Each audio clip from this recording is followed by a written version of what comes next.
it's going. Oh, I gotta change the name. Sunday Q&A.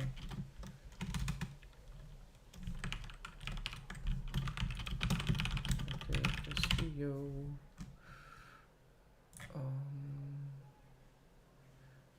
Okay. Let's see. Am I on time? 5 minutes late. No big deal. Shit happens. Customization, live chat replay, public. I should probably make some dating advice for men, dating tips for men, dating. 5 viewers. Hi guys. Just ask questions. Pretty much whatever you want to know about dating. You have me for an hour. You can ask me anything that you would want to ask. So take advantage of it. All right, and then I'll go. Hope you're doing better with everything. Yeah, I am. I am doing a lot better with things. One second, I'm checking the volume.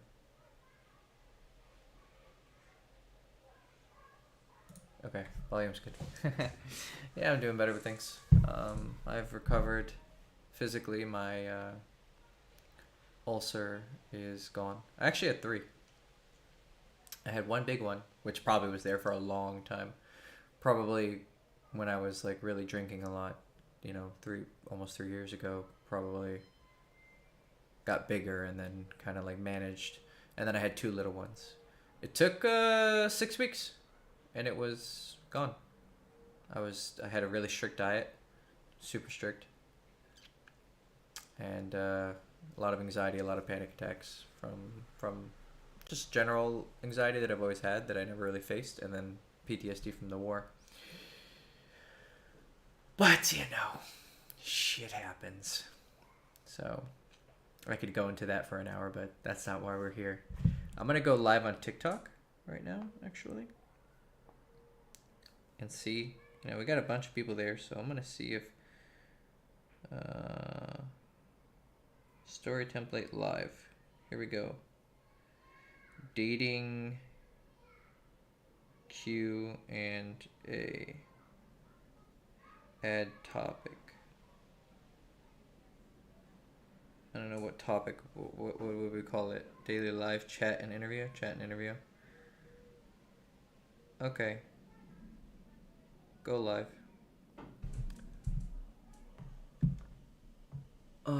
Alright, we'll see how many people we're going to get there. So we'll take questions from both. And then we'll just go with it. Okay, so...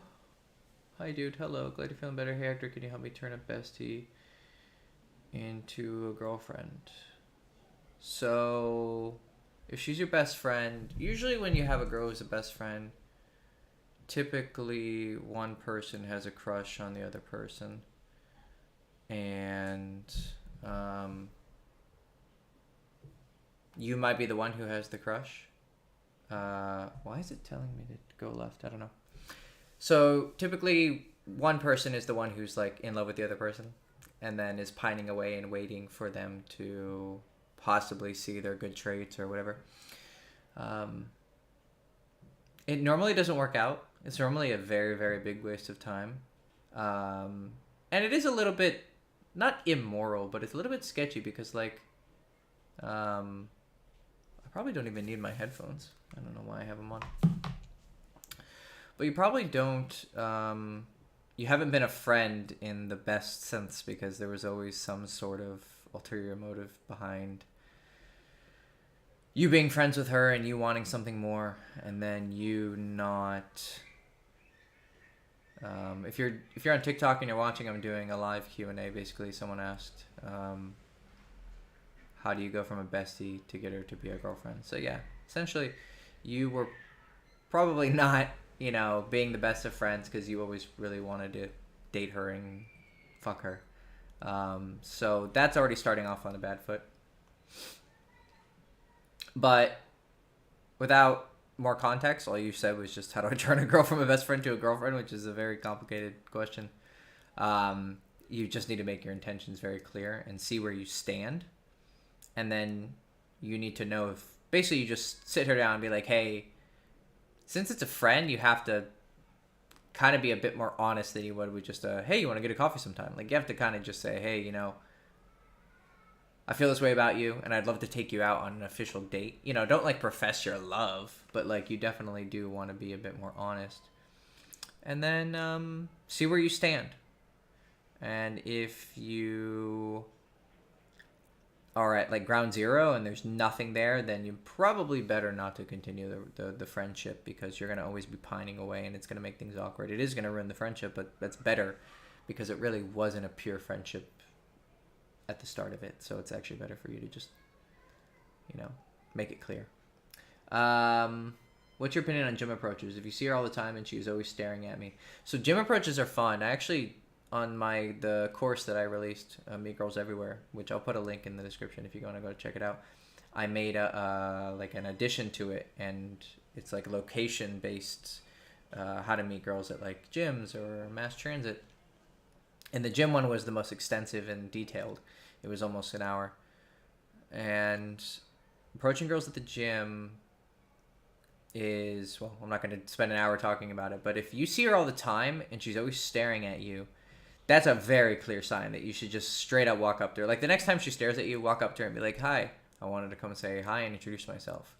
I've seen you around a lot, and yeah, I'm Gangsta the, I mean, obviously your name's not that, but that's your YouTube name. So just introduce yourself. But if you're getting stared at, yeah, that's a super clear sign. Or you could take it slow and like, the next time she's in a machine next to you, you know, just say hi, or, you know, ask to, you know, like, if that's a machine you want to use that opportunity to also talk to her. Be like, hey, how many more sets do you have? And see how she reacts. She might give some small clues that she's actually interested in having a conversation beyond just staring at you. But if she's staring at you really, really hard, yeah, just walk up and give her a compliment. What do you think about Indian women? I mean, they're beautiful, just like women everywhere are beautiful. I've only slept with one Indian girl. She was an Americanized Indian, but Indian by blood. But she was cute. She was fun. But I've never spent a lot of time around actual like Indian women. So I don't know culturally what they're like, but they're beautiful. I'm sure they're just like every other woman around the world. They're just fine. How do I maximize a playboy reputation? P.S. I don't really see myself as one. Well, if you don't see yourself as a playboy, that playboy reputation is not really something that you should aspire to. It can be useful to certain extents, but it isn't really something that you should aspire to have. It causes, especially if you're not good with women, like if you're not even a good player, it's probably the worst reputation you can have, because you're just going to be putting in all this effort to get with girls, and then you're not going to get any results, and people are going to be like, who's this clown, you know, who's like always chasing after the girls.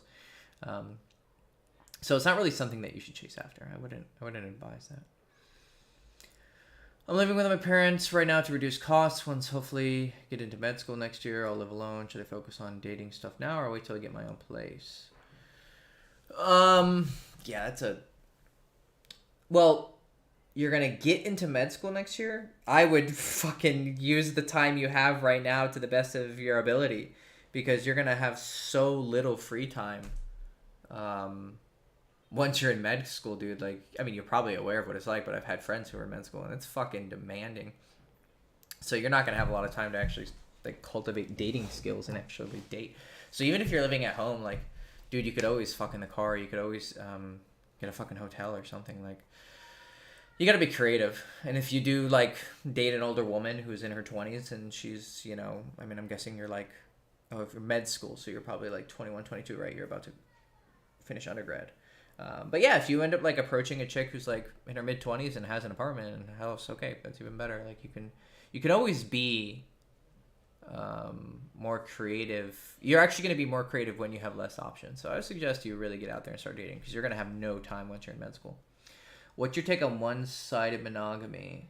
I don't want to hurt women, but find myself seeking more. I won't discuss that in public. People always ask that. Almost every live stream eventually comes out, but I don't discuss one-sided monogamy. It's just too. Most guys are just gonna fuck it up and end up hurting the chick. So I won't like teach you how to do it, and I wouldn't recommend it for most people. But I know you. I've known you for many years. I'm sure you would not use it immorally, but I don't want to just teach it to everyone on a live stream. Hector, I've read King of College, great book. I'm a senior and I'm trying to build a rotation early this school year without compromising my reputation in social circles. Any advice? Okay, so you're a senior, you're going to finish your last year, and you want to have a bunch of girls that you're sleeping with without compromising your reputation. So, well, it is your senior year. I kind of burned down the boats my 5th year. I stayed for 5 years because I had switched my major for 1 year, so I ended up delaying my graduation. I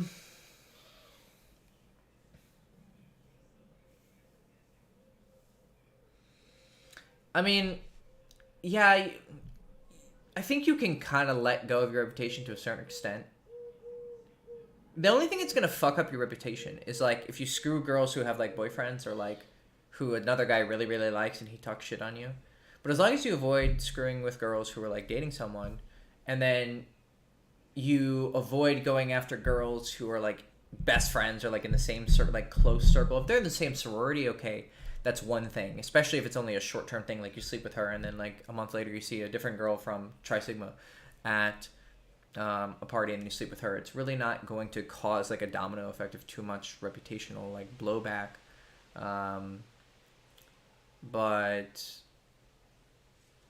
let's see, what other, like, pitfalls would you fall into? Like, if you treat them well, like, don't just fuck them and pump them, like, or pump them and dump them, like, you know, like, have breakfast with them, be nice to them, text them back, you know, hopefully see them more times in the future.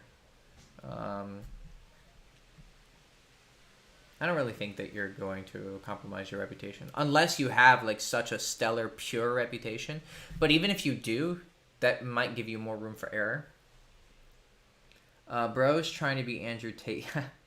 No, I just, you know, I think a lot of guys see this ideal of one-sided monogamy, but it doesn't really fit a lot of people's lifestyles because you don't have the time or the skill to actually pull it off. But I know the guy who asked the question. I've coached him for a long time. I'm sure he could actually decently pull it off, but I won't go over it in a live stream. How to shed the Playboy reputation. Okay. So you're in a situation where you have a Playboy reputation, but you wanted to maximize it, but then I tell you, like, it's probably not the best reputation to have because it can have a lot of negative side effects, so how do you get rid of it? So how to get rid of a Playboy reputation, well, a really, like, harsh one, or that's not the right word, a really, like, direct way to get rid of it would be to get a girlfriend. You know, like, you finally settled down, someone tamed the beast.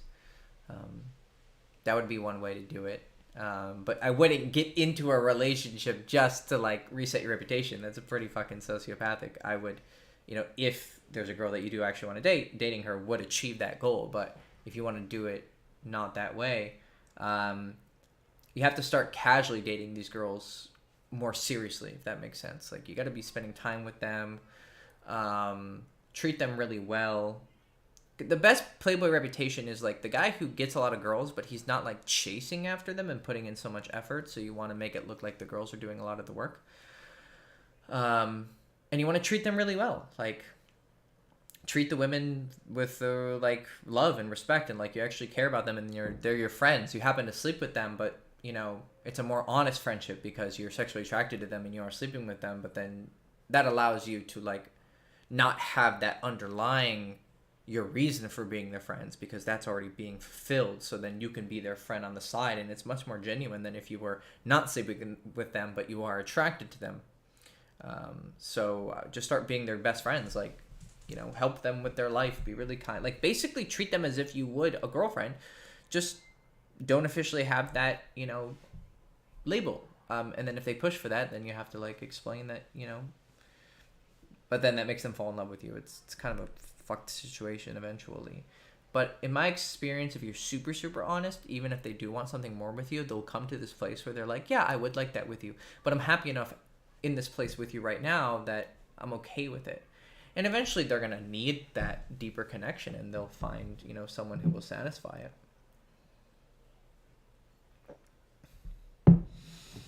I'm going to break at work. Wish I could hang out later. Hope the stream will stay up later. Let me drop my question. Yeah, no worries. You can just rewatch it. Best way to talk to, convince / tell girls the benefits of being a webcam model for your studio. Jesus Christ. You're really trying to fucking Andrew Tate this. I'm not really in the business of teaching you how to pimp girls. I mean, it's essentially modern day pimping, right? And I don't really think that if you have to... it's probably not moral if you have to convince a girl to do... I mean, I think doing cam girling is immoral already, but that's just my beliefs. So already that's like one barrier. If you choose to do it, okay, you can still be a good person and do it. It's just not the most moral livelihood, I think. Which is rich coming from me, and the difference between a dating coach and I mean, they are very distinct, but I'm sure someone could look at the situation and go, really? But no, I'm not going to teach you how to pimp a girl. Sorry. Why do I consider it immoral? Well, webcamming itself immoral. I don't want to go too much into detail about that, because that's beyond the scope of this. This isn't like, if this was a channel about my beliefs in morality, then we could go into it. But with regards to pimping a girl to get as a OnlyFans or webcam, career, seduction is not manipulation, but some people can use seductive tactics to manipulate people into something that I don't think it's going to make her happy. It'll probably make her a lot of money, and it'll make you a lot of money, but the means by which you make that money is not good. So I would not advise you pursue that. And if she wanted to do it, she would be seeking it out. I wouldn't draw someone into that life. I think there's a lot of bad karma that would come from that. Do you still go through seduction up and downs, dry spells? How do you deal with them? I did. I kind of have a self-enforced, not dry spell, but I am in a monogamous relationship, because I just want to focus on her. But also, I'm focusing more on business and my faith in Buddhism. I'm sure you guys have heard me talk about it a million times. But although I was honest about my desire to sleep with other women while still dating her, I decided to revoke that as well. I was always open and honest about it. I never deceived anyone. But I decided to just focus on her because I need to tame my sexual desires, and that's part of the path of the Buddhist path. So, I'm quite content with my life. At least with sexual escapades, I've pretty much done everything that I wanted to do. So I don't really go through ups and downs and dry spells. But I did while I was still going hard. How do you deal with them? Well, I'm a very extreme person, so I'm either super motivated or I think I'm a piece of shit and I'm very full of self-hatred. So I'm probably not the best model to follow on how to deal with down periods, because I would just pretty much abuse myself mentally, and with fucking substances. But now that I'm working on how to be much more compassionate towards myself, I would tell you that I wouldn't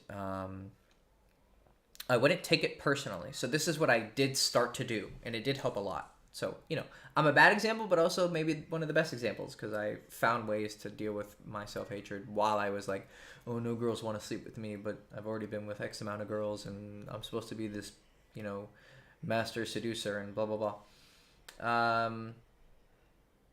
I essentially just forgave myself for not succeeding, but then I also made it non-personal. It was my skills that Like that video game match I just failed at. So that seduction I just didn't quite succeed. But that isn't me. That was just a skill that I had developed, but it's not like me. So it doesn't have to damage how I feel about myself. It's just a skill set that failed at a particular moment. I'm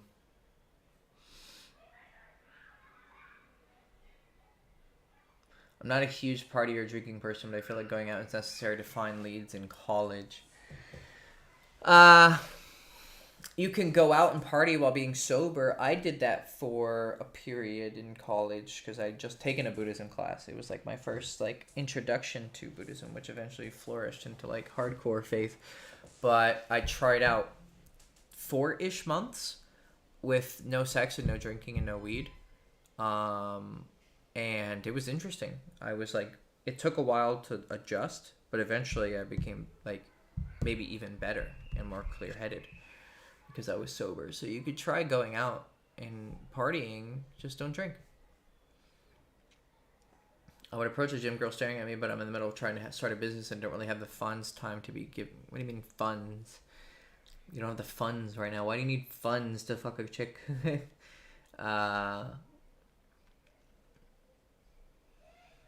Oh, I understand. Like the time that you would spend being with her would distract from your business. Well, since getting girls was always like a focus of mine, it always took almost top priority. So it's kind of hard for me to...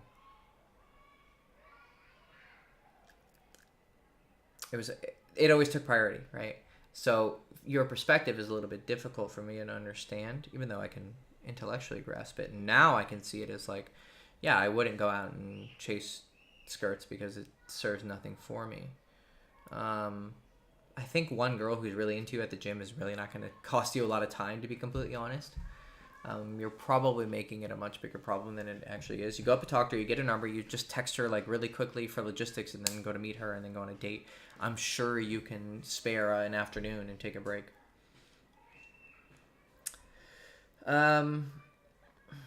Avoid taking college girls on dates, but I notice a lot of girls want to be courted regardless.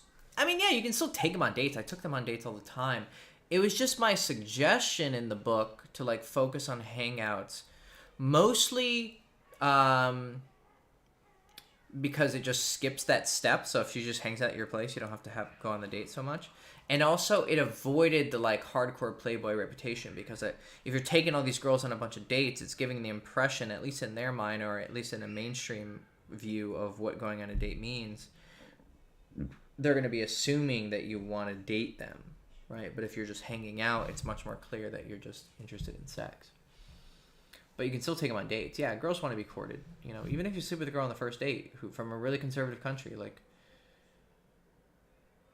they still want to be courted to a certain extent. Like, even if a girl just wants sex, she does want some threshold of like respect and caring and affection. And for different girls, that means different things. That might mean lots of time with one girl. It might mean really sweet, affectionate behavior with another. With one, it might be she wants roses and like official like courtship. Like it depends on what she expects.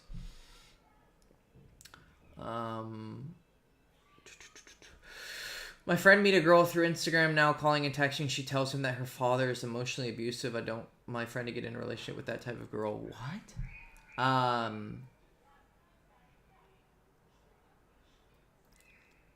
I wouldn't blame her for having an emotionally abusive father. And, you know, this is a very tricky subject. It might turn into her, like, having, like, a bunch of issues that would be very difficult for him as a boyfriend to deal with. But it's kind of hard for me to... Like, if you're fucked up, you probably shouldn't date someone who's also fucked up because you're not going to be able to help each other. It's not your responsibility to save people. So I understand what your point is. It's just a really difficult thing to talk about.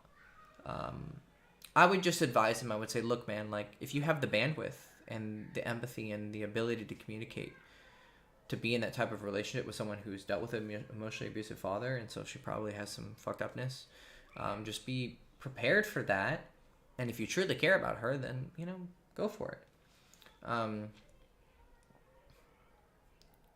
It depends how much you care about her, and then if you have the actual ability. But if you don't have the ability, then going into that relationship out of lust is probably just going to result in both of you being miserable. Because when I didn't realize how much anxiety and fucked upness I had when I dated other girls who had anxiety and fucked upness, and we would just like fuck each other up even more, right?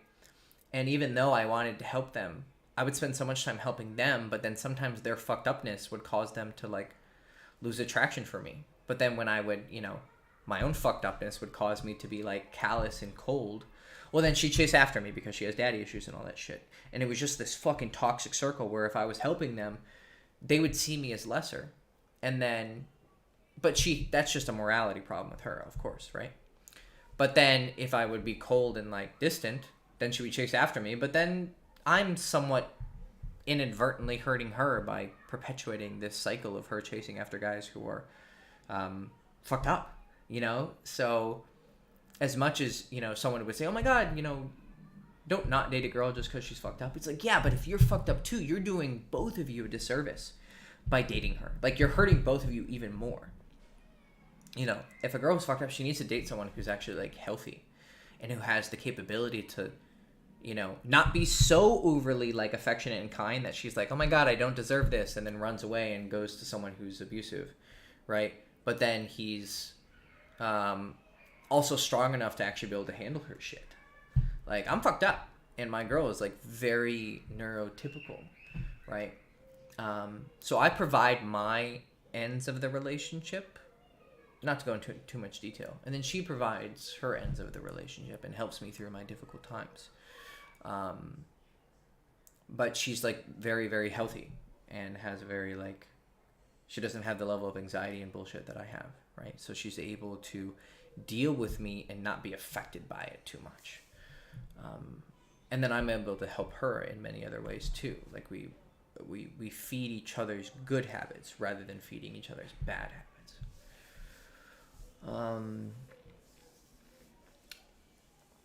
Is it impossible to balance multiple women living under one roof? I don't know. I've never actually had multiple girls living with me. I've had multiple girls that I'm dating, but never like that serious. I know Chase did it briefly once, so he would be a better person to ask. I could, of course, with my knowledge, I could theorize how to do it, but I wouldn't be speaking from experience, so it wouldn't be so authentic. The girl that I went out with the past couple of times came to work at the same place as me. Nothing really happened in the past, but I feel like there's still tension between us. How would you handle it? Okay, so you didn't actually hook up. Do you guys like being called daddy? Sorry, I have a TikTok question. Yeah, I do. I like being called Poppy or Daddy. I particularly like it. There have been times when it's happened and I've been like, oh, is this fucked up? Like, is this weird for me to have this, this thing?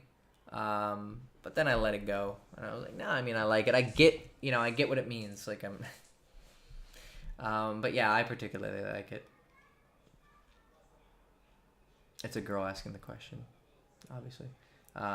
For any of the guys on YouTube, like, did a dude just ask if you like being called daddy? So the girl at work, you didn't fuck, but she's working at your place. There's still tension. I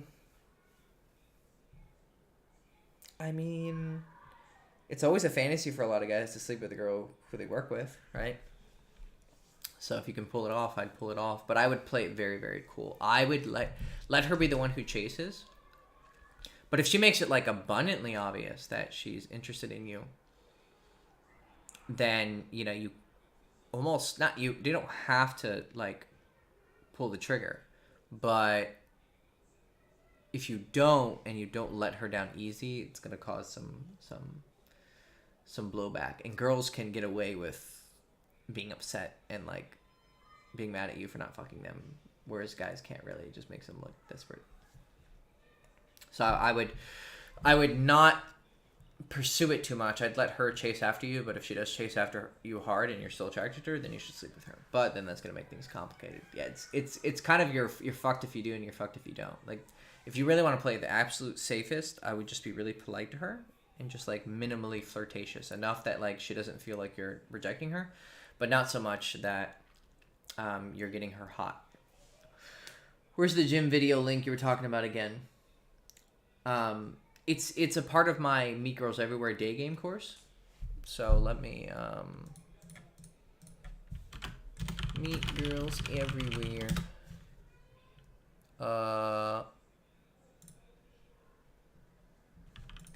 Here you go. Here's the link. And then it's the when you buy it, there's a DLC that you can add on to the course, and I talk about gym approaches specifically in detail in that thing.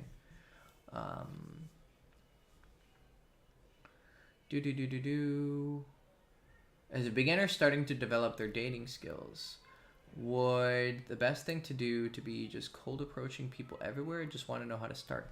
So that's an interesting question. So if you're like starting from brand new and you don't know how to talk to people, I mean, do you know how to talk to people? And just not girls specifically? Like if you had like friend groups and you know like basic social skills and social instincts. If you don't, probably your best bet. I mean, you should still do cold approach, right? Because that's like the sharpest knife that will teach you like about girls. Like just walking up to a random girl and say, hey, excuse me, I think you're really pretty, I want to come meet you. Like you're gonna learn really fast.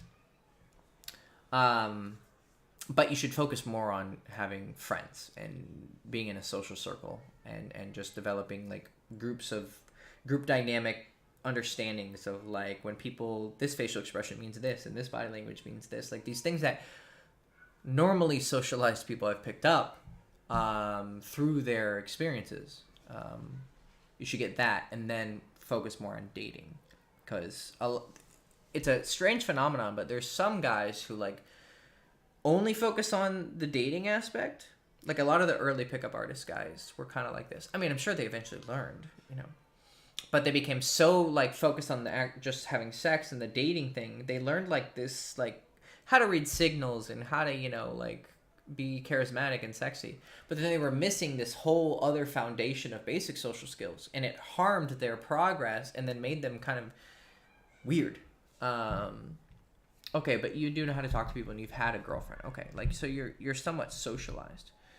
I would say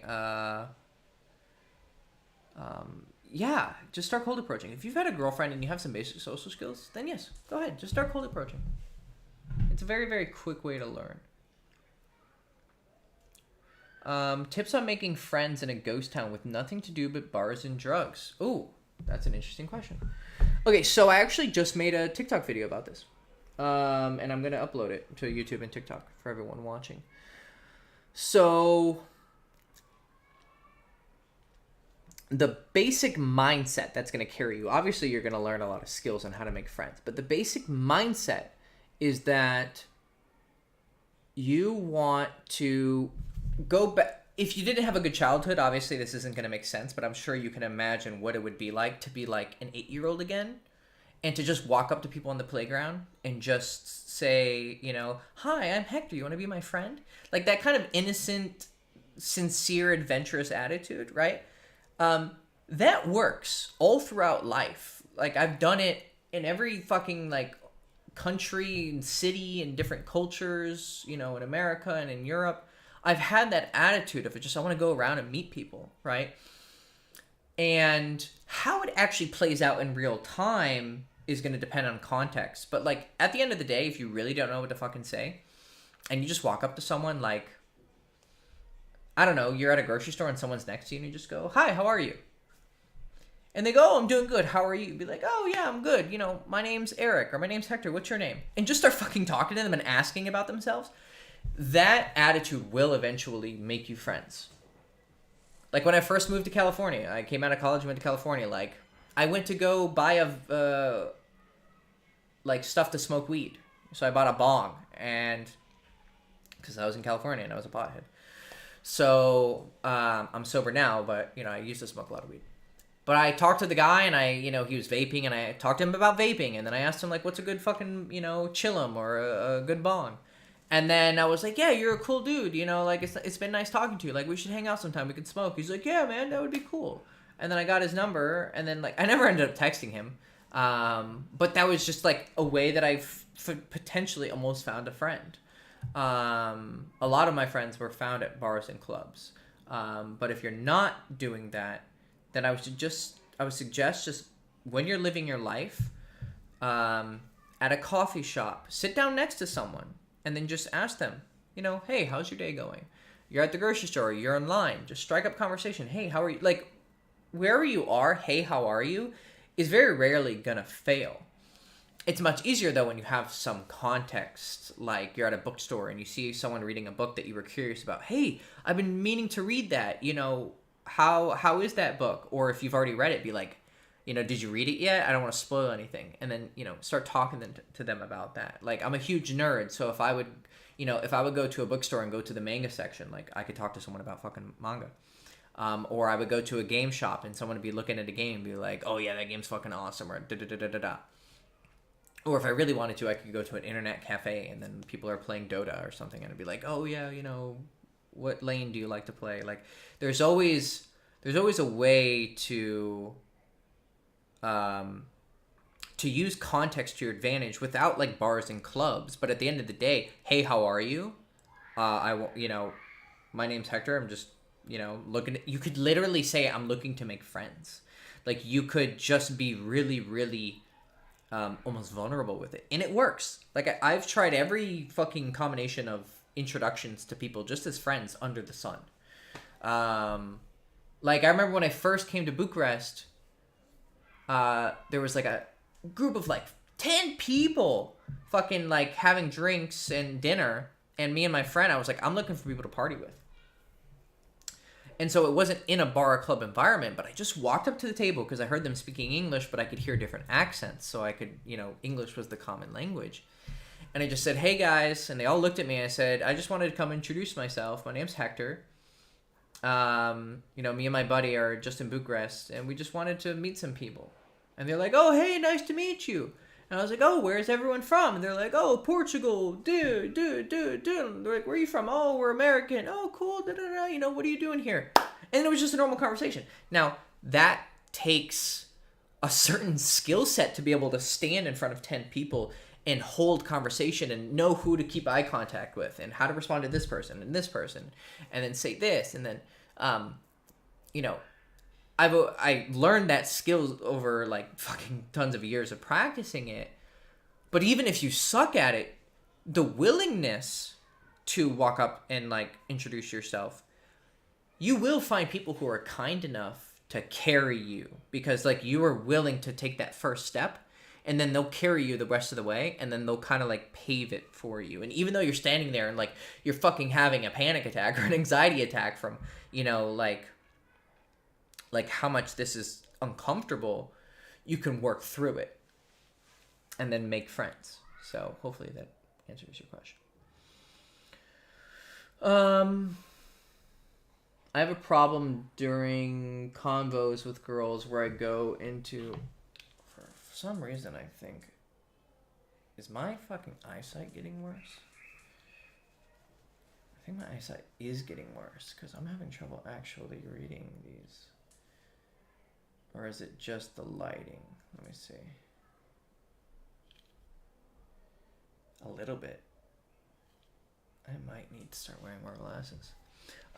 Okay, so sorry guys. I guess this is what you get for staring at computer screens for fucking 20 years. I have problems during conversations with girls where I go into interview mode asking too many questions. Okay, like next time you get into a conversation, I'm going to ask 50% less questions. And that might lead to like you asking a question and then you're like, all right, Hector said not to ask another question. And then I'm just sitting there awkwardly. That's okay. Like that's going to be, oh, I lost connection on TikTok for some reason.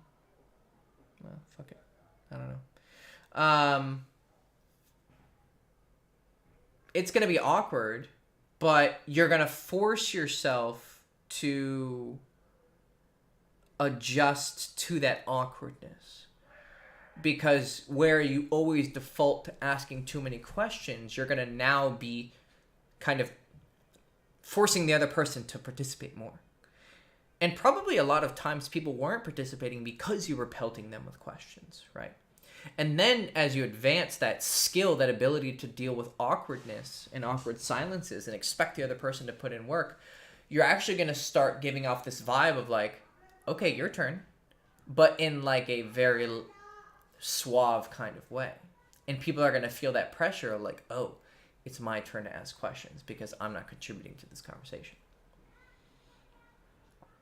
Can you date someone without spending money as an adult? You seem very shocked when I asked that. Yeah, it's kind of...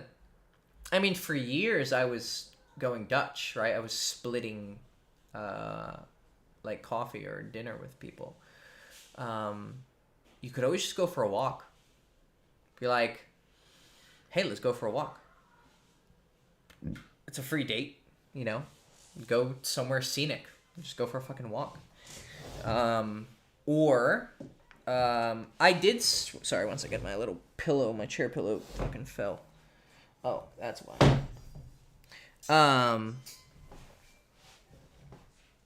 When I did revert to paying for people, because I like helping people, so I would start paying for girls on dates, and it kind of helped me actually because I was such a player and I was so like sexual that me paying on the date was like just romantic enough to like kind of give me some like gentleman points. I was still a gentleman, but I think you guys understand what it is I'm going at. Like I was kind of like more like came off as a player, so if I pay for the date, like it shows a certain amount of respect. And I think that if you really go down to it morally, like you are the one inviting them. So usually if it was a guy and you invite someone to lunch, that implies that you're gonna, you know, pick up the tab. So that doesn't really answer your question, but basically you can have free dates, right? You can just go for fucking walks. But you don't need to like buy them gifts. Like the only person who I've really spent a lot of money on is a serious girlfriend. Like like my serious girlfriend now, like we live together, so you know I pay for a lot of things, and you know we had to escape Ukraine because of the war and she's not working, so you know I'm pretty much paying for everything, but you know I see that as my duty, and I enjoy it. I enjoy taking care of her. But you know, if you're just like casually dating someone, you don't need to be paying for a lot. I mean, Saturday comes up and she comes over and you order a pizza. All right, it's fucking $25, right? You're not, you know, breaking the bank over it. And then like once during the year it's her birthday and you buy something, okay, you know, that's not a big deal. You're not going to be breaking the bank. Hey, Bobby, how do you know if she's a crazy woman, has a personality disorder? Any signs? Oh, God, that's such a fucking...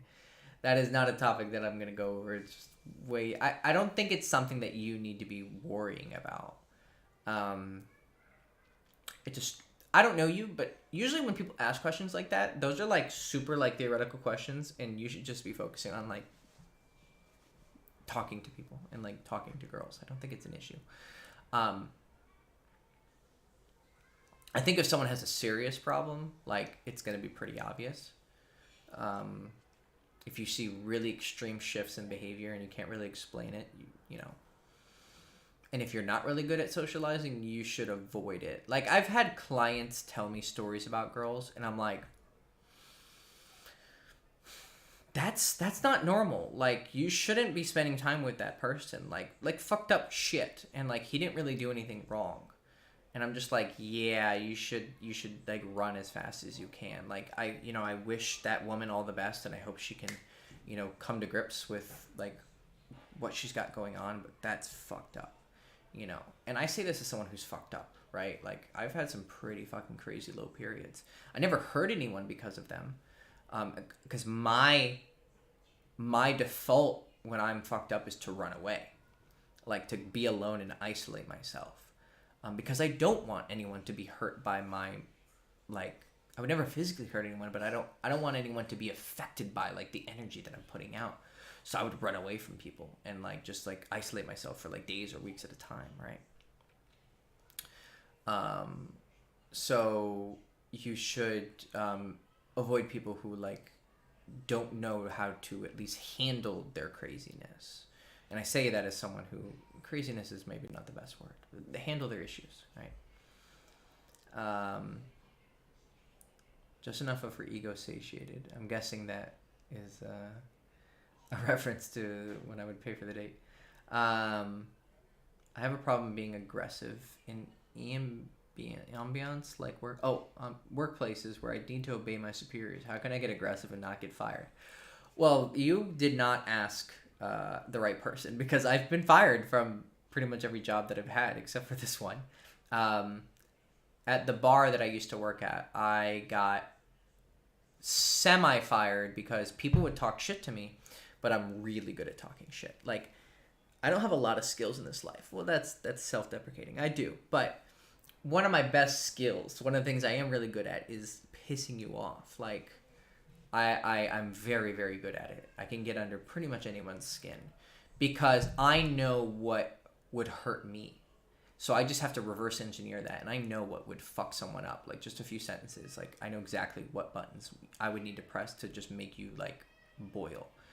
So when people would talk shit at the bar as, like, a joke, I would, as a default, talk shit back. But because I was so good at it, they would actually get upset. And they started complaining to the manager about me. And she told them to just quit being babies.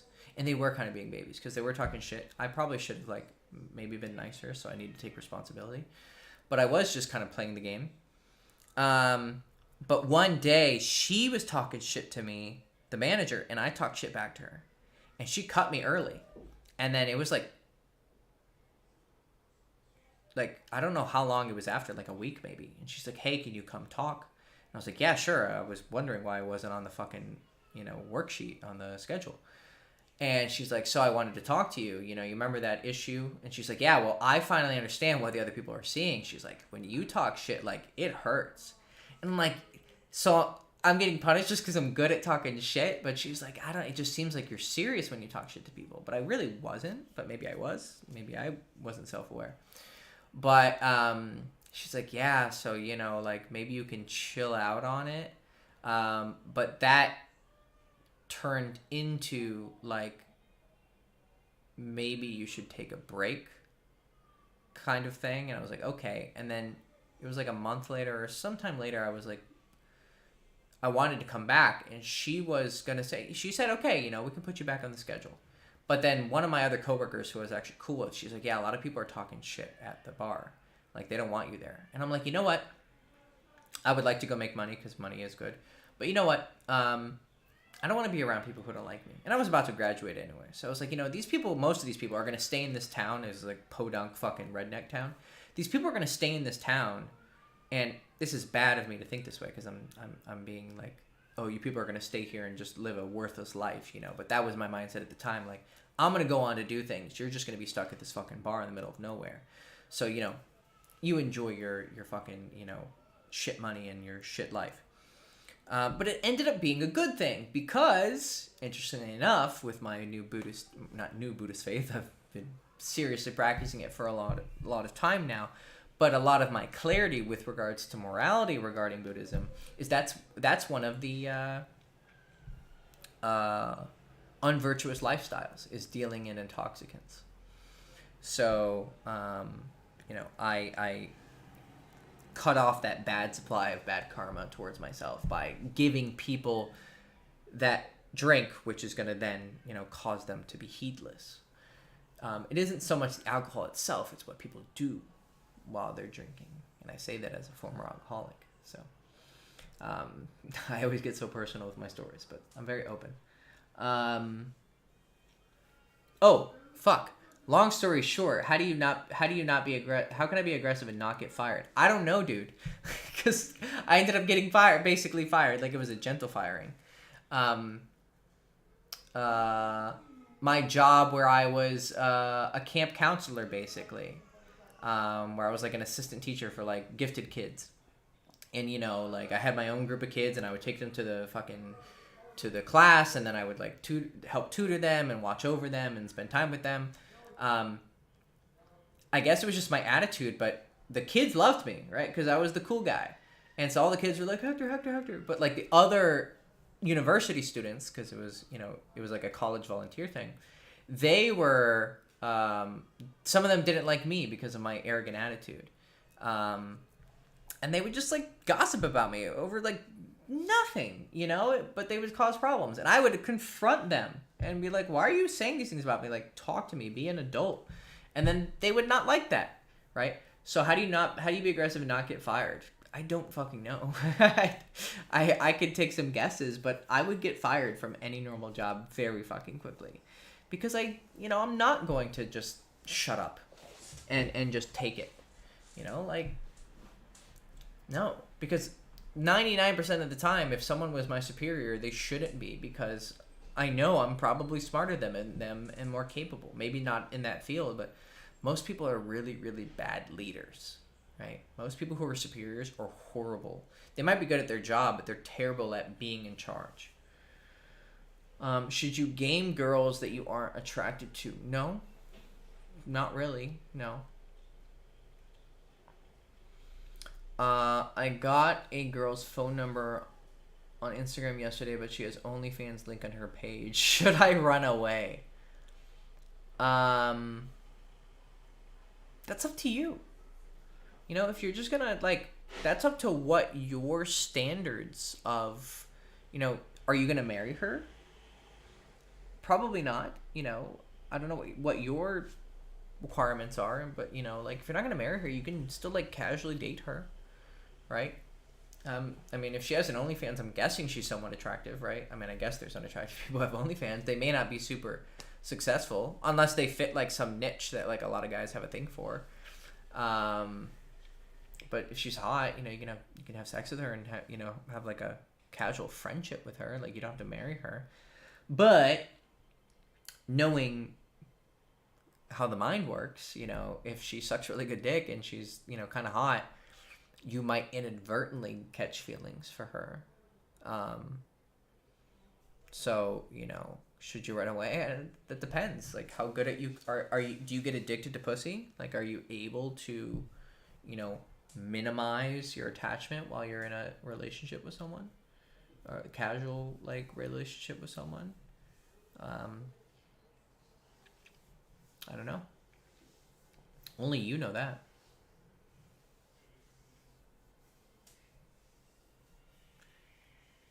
She's a doorknob that's been turned too many times. Jesus Christ. It's not an untrue statement, but we should try to speak more nicely about people. How do you be a better person, make everyone feel better about themselves, especially when you were bullied all your life? I don't want to project those problems on other people. That's a very good question. Well, being a better person, so there's, the 5 precepts that I try to maintain, right? And they're the 5 precepts of Buddhism. Is don't kill. And that means anything, not just people, but don't kill that mosquito, just shoo it away, try not to harm other living beings. Don't kill them and don't harm them. Don't steal, don't lie. Don't sleep with girls who have boyfriends and husbands. And don't drink or do drugs. If you keep these precepts, those are like a pretty good foundation for being a good person. But then obviously there's more to it. The don't lying also includes harsh speech. Don't talk badly about people. That you might fail. The not lying thing you should try to keep 100% as possible. But sometimes you're gonna say not nice things to people. But try to curtail that as much as you can. Try to start thinking positively about yourself and others. Try to start being more generous, right? Obviously, if you're being generous to people and they take advantage of it, you should probably cut that off. And it's better to be generous towards people who are good people. It actually creates better karma for them and for you. But then, you have issues. How are there mosquitoes in here? What the fuck? The window's closed, but I've gotten bitten twice. Speaking of mosquitoes, 1, 2. Huh. Anyways, strange. Uh, being generous, being kind, speaking kind words, those will start building up virtue, right? And then it'll become a habit. But if you got bullied all your life, you probably have a lot of self-resentment, which I understand. I'm still dealing with that. That takes more time because those actions you can kind of like discipline yourself to do. But when it comes to like being kind to yourself, you can discipline yourself to do that, but it's a little bit harder. But you basically have to just start seeing yourself as a best friend. So when a best friend is like upset and depressed, right? You come up to him and you put your hand on his shoulders and you try to lift him up and give him encouraging words, right? But when it's to ourselves, it's much more difficult. But you can kind of in your mind think of yourself as your best friend and start to treat yourself that way.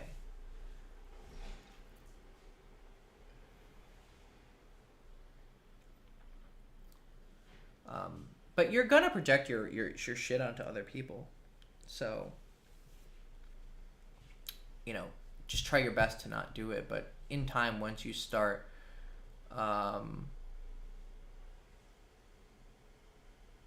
you'll get better. It's a skill.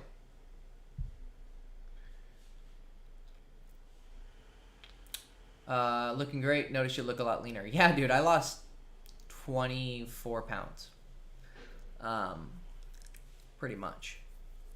I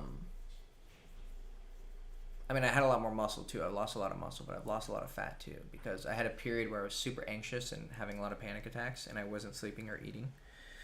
And then when that period kind of ended, I found out I had an ulcer. And so I had to change my diet, and that obviously caused the anxiety and panic attacks to come back. So I pretty much had like 2 months of just like pure fucking physical mental torture. And I lost a lot of weight. I went from 86 kilograms to I'm now 72 kilograms. So that's actually, no, that's 14 kilos almost. So that's like 28 pounds. So, a decent amount of it was muscle because I was pretty like jacked, but I also had a lot of fat. But thank you. Yes, I am a lot leaner. Are you losing your hair, bro? What? No, it's a haircut where you get the sides cut off and then, I mean, I don't know what my future holds, but I'm pretty sure losing my hair is not going to be one of the issues.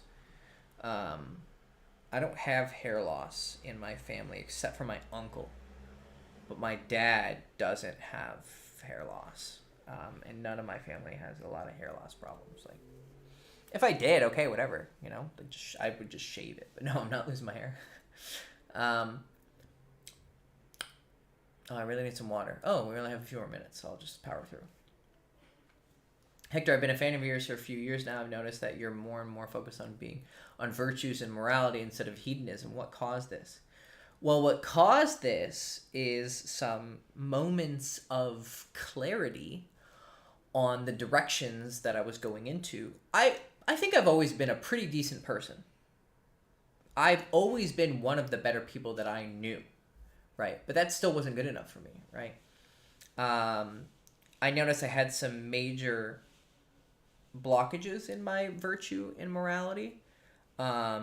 Mostly it was the hooking up with girls who have boyfriends. That was like a dark thing inside of me. Like, it was something I wanted to do, and I recognized that I had that darkness within me. And then that was one of the precepts of Buddhism, and I was like, maybe I should start listening. And then I started more and more like accepting that. And then the hardest one was the addiction to drinking and smoking weed. And before that, it was the hard drugs like coke and like speed and ecstasy and shit. Like, I just had one night where I did coke, I smoked weed, I drank, I think I snorted speed, and I took a little bit of Molly, like all in one night. And the next day I felt like fucking garbage. And I was like, you know what? And the people I was around, like, I swear I could see demons. Like, I could see like demons in people's eyes. Like, I could see like the evil inside of people. And then I was like, well, maybe I'm looking into my own abyss too, So I realized that shit is just dark, and I don't want to be a part of that. So that day I stopped partying. I stopped going to like bars and clubs pretty much. And I also stopped doing hard drugs. And then it took another year for me, or did I stop partying? No, not quite, not quite. But then it took another year, and I was like, I basically told myself, I know I have a problem with drinking, and I know I have a problem with smoking weed. But I'm just gonna do it until I hate it. So I just fucking drank myself silly and smoked myself silly. I don't recommend that strategy, but it worked for me. And then one day I was like, fuck this shit. And I was like, I'm gonna, and I cut it. And I haven't fucking touched any since. It's 2.5 years. So that was the beginnings of like virtue with regards to like actions. And then it started to evolve from there. Like, start monitoring your thoughts. Like, quit being negative in your thoughts with your words, right? I'm not doing these bad actions anymore, but now I'm also going to start controlling how I speak to people. Like, I'm playing Dota and I get pissed and I tell someone, like, go, you know, something really horrible. It's only talking shit on a game. Like, I don't actually wish harm on him, but those words are still, like, coming from a bad place, right? So I need to be careful with the way that I speak and stop hurting others, because I end up hurting myself.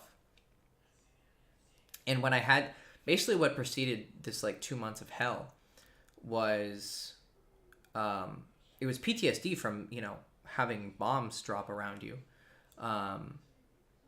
But it was also this realization that if I were to face death, would I be happy with how I lived, right? Now, I had this whole, like, inferiority complex because I was like, I'm not a fully enlightened being yet. So I was like, you're a piece of shit for not being fully enlightened. So that was one form of self-hatred. But then the other form of self-hatred that is a little bit quicker that I could fix was, was I really as good of a person as I could have been? And since death was so in front of my fucking eyes, I mean, I didn't see anyone die, right? I didn't see anyone get blown up. I did have an artillery shell hit like 500 meters from my house, and I heard it go, right? Like in Call of Duty, like that noise is real.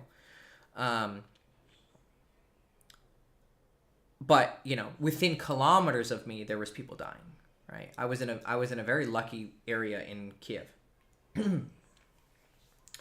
More fortunate. It was better to not have been there in the first place, but, you know, for some reason I happened to be there because I was living there.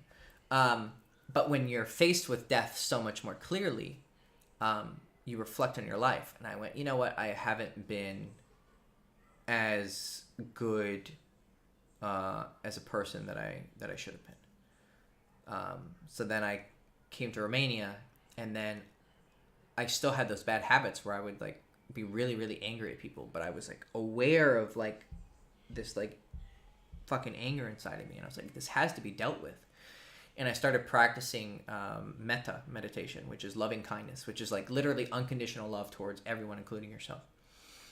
And I started doing this, and then at some point there was just this fucking explosion, and I just started having crazy anxiety and crazy panic attacks.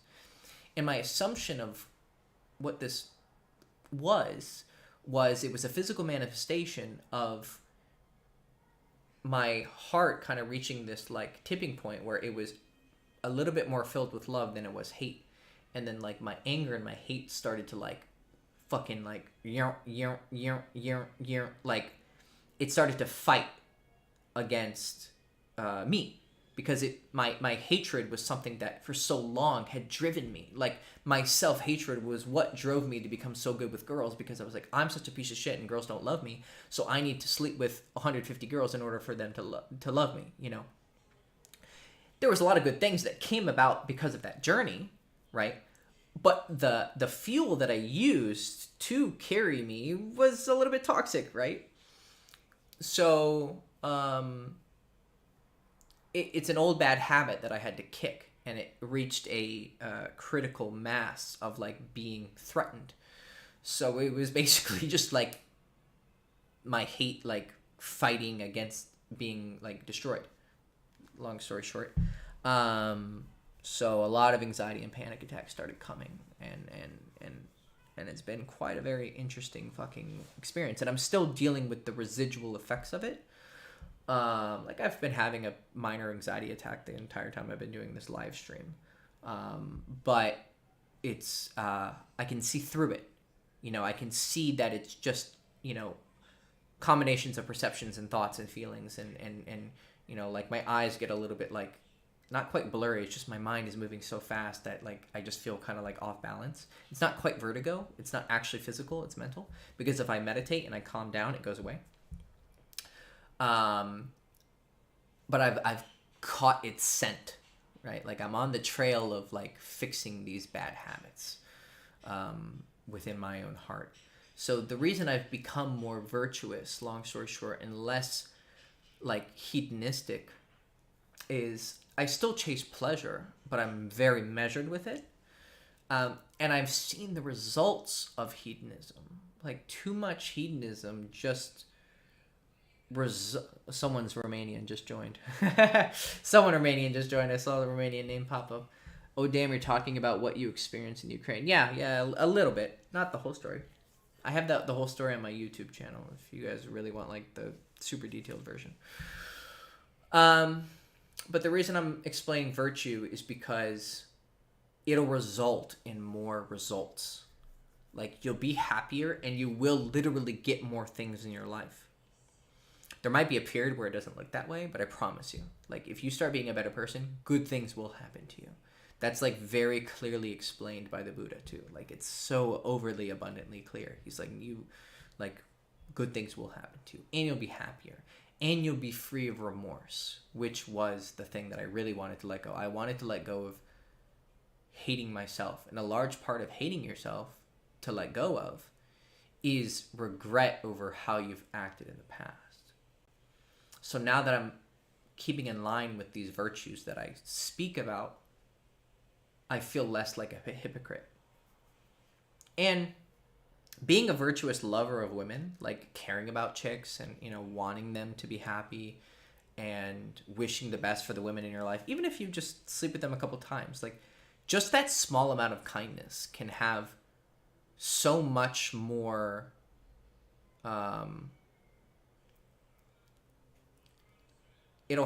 you'll get better results with women, and it'll make them happier and create like lots of good things. Magnesium, yeah, I've been taking magnesium. I forgot to take my my tablet because most people don't get enough magnesium. But yeah, you're right. No, magnesium helps. And yes, you're right. I shouldn't say I'm an anxious person, right? Because that's an identity view. It's like you're getting lost in that identity. I'm feeling excited. Yeah, no, it is an excitement. Like you're right. Like these are very good points. Like that's what anxiety is. It's like it's this. Like my brain is just moving fast. That's all it means, right? My brain is just looking for things to do, and it moves very, very fast. So that is what anxiety is. It's literally excitement, right? But then fear crops up with that excitement because the brain, the primal brain, sees that type of behavior as like there's a danger. So it's just about, you know, like altering that bad habit. Hey bro, I went on 2 dates with a girl and I like her, but she takes long to reply. What should I do? You that means you might have made an error on the dates, but obviously you can't fucking change time. You know, you can't go back and change what happened. I'd need to have more details. So if you want to message me on Instagram, I do like a Patreon thing where I, like, if you give me like the full context, I can give you like a full answer. So if you want to message me on Instagram, like it's on my TikTok, you can do that. But I don't want to be the guy who says, "Oh, you got to pay for advice," but you know, it's a little bit more detailed of the situation. But the short version of it is you probably messed up on one of the dates, and you should watch how you're texting. If she's taking long to respond, you should somewhat match her response times, and you should look at like, if you're like sending these big texts and she's responding with these, there's an imbalance of like the interest that's being communicated. So you need to kind of start to rebalance that investment of who's the one putting more time and emotions into it, right? But you probably made an error on one of the dates. That's my guess. Hector live streaming, Pula mea. Is this a figment of my imagination? No, I'm going to try and get back to live streaming because I want to make more content, and I think live streaming keeps people more on the channel because we need to grow this channel. I mean, like, I like to say I'm shadow banned as an excuse to myself, and maybe I am, but it could just be because I'm not doing enough, you know. Maybe I just suck at YouTubing. That's another possibility. I'd like to think I'm really good at, you know, explaining things and keeping people engaged, but it's also a niche market, and I don't do, like, mainstream stuff. I do, like, much more practical stuff. But, you know, those could just be excuses that I say for myself. Maybe I just I'm not that good.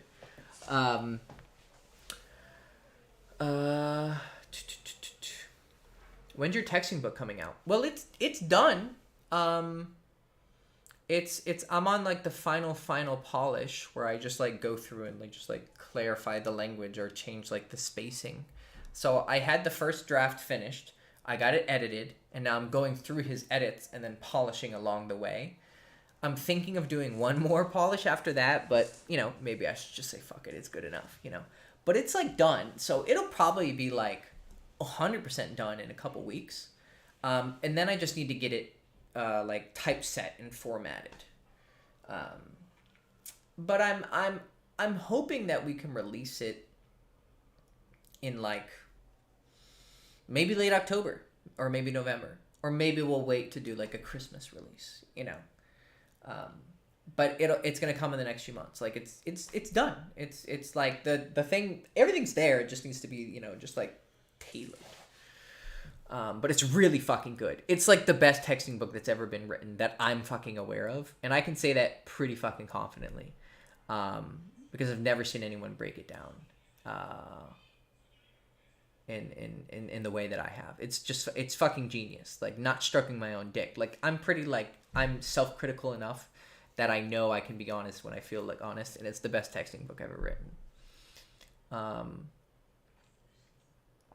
have this anxiety with flirting with girls around my peers and social circles. How do you be less self-conscious when there's a risk people will... yeah, that's tricky. There's not a simple answer to that because people might gossip. You got to learn how to be... Well, I chose the method of just saying, cool, speak how you want. I'm going to tell this girl I want to stick my dick in her ass in my room and invite her while, like, people are listening, you know. Not always. I wasn't always, like... I had some fucking panache and some social graces to know, like... maybe pull her to the side when you say something like that, you know. But for the most part, I would take the approach of fuck it. But that ended up with me getting a lot of gossip and shit talked about me because people were like, oh my god, he talks to girls like that. But then they like it and they actually do take it in the ass and they enjoy it. Like, it's, you know, it's like, who are you to tell her what she should like and what she shouldn't like?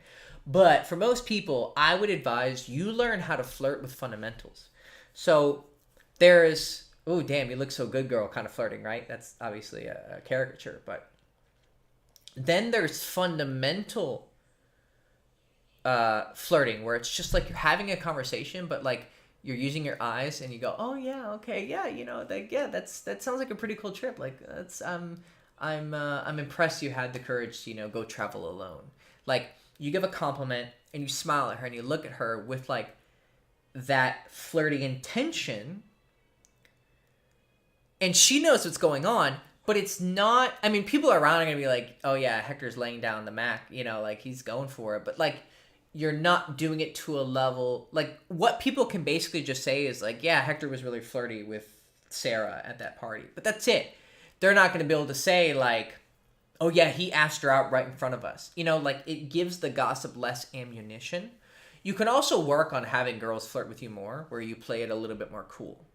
But that requires more skill. That's like the slow burn, like, personality that I talk about in my King of College book. Like, it's the guy who, like, yeah, okay, like, he lets the girls do a lot of the work. Even though he is doing work, it looks like he's not. What makes you such an expert in the dating realm? Sounds underhanded, but I'm serious. I mean, I could give you stats, right? Like, I've slept with, like, I like to say 150 because it's like a benchmark. It's probably closer to 140. I really honestly don't know. I lost track after a certain point, but let's just say 150-ish for my own ego. But it's close. And then I've hooked up with like fucking 250. Like, you know, fingering, getting blowjobs, eating her pussy. Like, I've had tons of like close calls. And then I've made out with like a fucking, you know, a number would be stupid to brag about because it's just making out. Like, who the fuck cares, you know? And I've been on ridiculous amounts of dates. You know, I've had threesomes. I've, you know, had girlfriends. I've had, I've had like 8 girls around me at a party and I'm making out with like 3 of them. Like, you know, I've had these crazy experiences. But what actually made me knowledgeable was I was able to look at these experiences and go, what is the thing that is creating these conditions for this phenomenon to, like, I was able to philosophize it, right?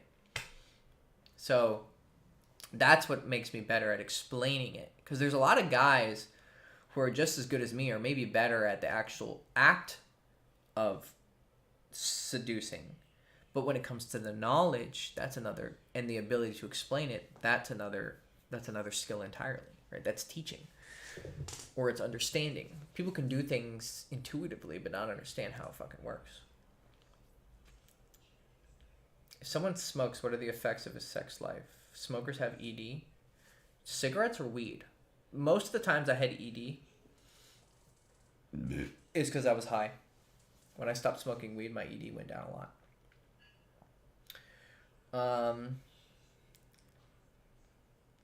How to move from a heartbreak from a wonderful past relationship which unfortunately had to end.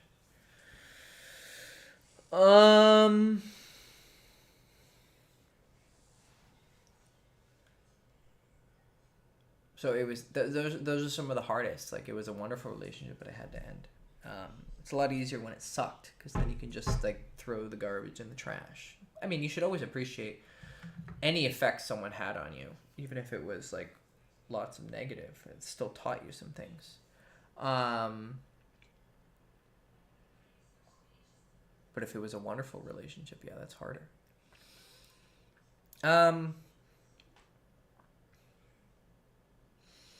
So if I were to lose the relationship I'm in, and it's been fucking like heaven, right? There's been like almost no negatives.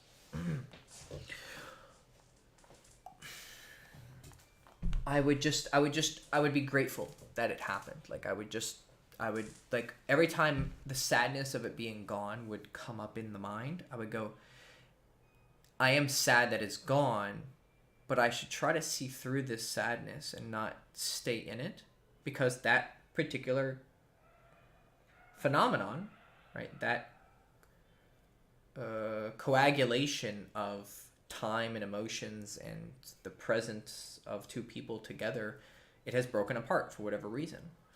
And that is the nature of things, right? That is the nature of all conditioned things, is to eventually break apart. So our attachment to those things leads to stress. Buddhism 101, right? But it's also PhD Buddhism. If you can really understand it, it's enough to get you enlightened. Fully enlightened, if you truly grasp it. Basically, think of it as a game. Anytime that sadness arises, right? You're sitting there and then you think about it. Boom. Okay.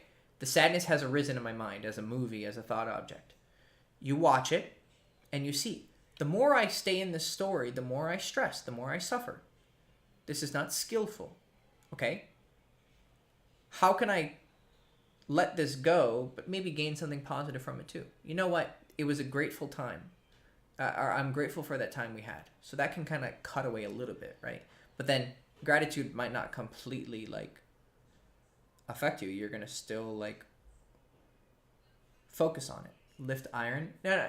See, you can distract yourself with things, but that it doesn't always deal with the issue. Like, you still have to deal with the root issue. So when the sadness arises, try to be grateful that it happened, but then with the rest of it that doesn't go away because of that, just watch it. Like, just watch it in your mind and then watch when it goes away. And then those moments when you're not sad, you can look back and go, okay, I'm not sad right now. Why? It's because I'm not staying in that fucking, those memories. So the more I stay in those memories, the more I suffer. The less I stay in those memories, the less I suffer. When they do arise, try to push them to the side, but gently. Because if you resist it too hard, then it just creates a reaction. So when the sadness of that loss of that relationship comes up in your heart, you just go, okay, I'm sad right now. Identify it, and then just go, okay, I'll stay in this sadness however long it lasts. And over time, if you keep practicing like that, that's literally Buddhism. Like that's the heart of the teaching, is recognizing what state you're in, and then not grasping too hard at it, and kind of seeing through it, and then dropping it. And then over time, as you practice that, you'll get better at it, and eventually, like, it'll be a very faint attachment. Okay, last one, because I'm getting kind of hungry. I need to go eat, and I'm getting kind of tired. This requires a lot of bandwidth. I really like one girl, and I always text her first, but she always replies 2 to 4 hours late. Nevertheless, I'm her close friends. One of her close friends. What should I do? Okay, you're in the friend zone, and you like a girl. You need to tell her how you feel. So if you're her close friend, then she'll spend time with you. So what you should do is you should ask her to, like, hang out someday. Go for coffee, go for a walk, ask her to come over, whatever. Hang out with her. And then as you're hanging out with her, I wouldn't say just go for a kiss, because you might completely misread signals and go for a kiss. That's what I would do, because I would know how to read the signals, but I probably wouldn't be in the situation in the first place. I would have told her my feelings. What I suggest that you do is you should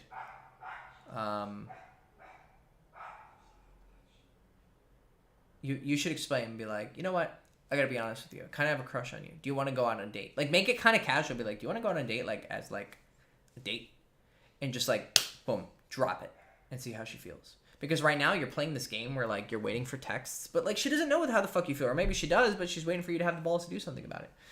So I think you just need to make a move. I think that you're expecting results of dating, and you're not even attempting to date her because you're a close friend of hers. You need to, like, make it clear what it is you want, and then you'll see where it is you stand in that game. All is fair in love and war. How do you not be evil? That sounds like a very good fucking video. I'm gonna write that down, because I have some very clear answers on that. Okay, last question. If one had to achieve 1% of your ability with seduction, would 50 lays be a good number?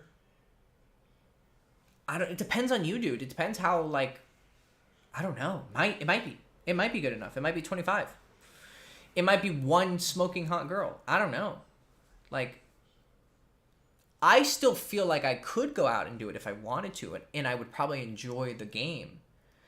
But I've done it enough where, like, I can see that small bit of fire in my heart and go, yeah, I still feel like I could go out and bang some supermodels and, you know, maybe have a harem. But I'm like, but I kind of know, like, I haven't been to the level of a lot of people in terms of that, like, their lifestyle of, like, a celebrity or like a Dan Bilzerian but I've been with enough really smoking hot, beautiful girls that I could put them on the same pedestal as, like, the most beautiful women in the world.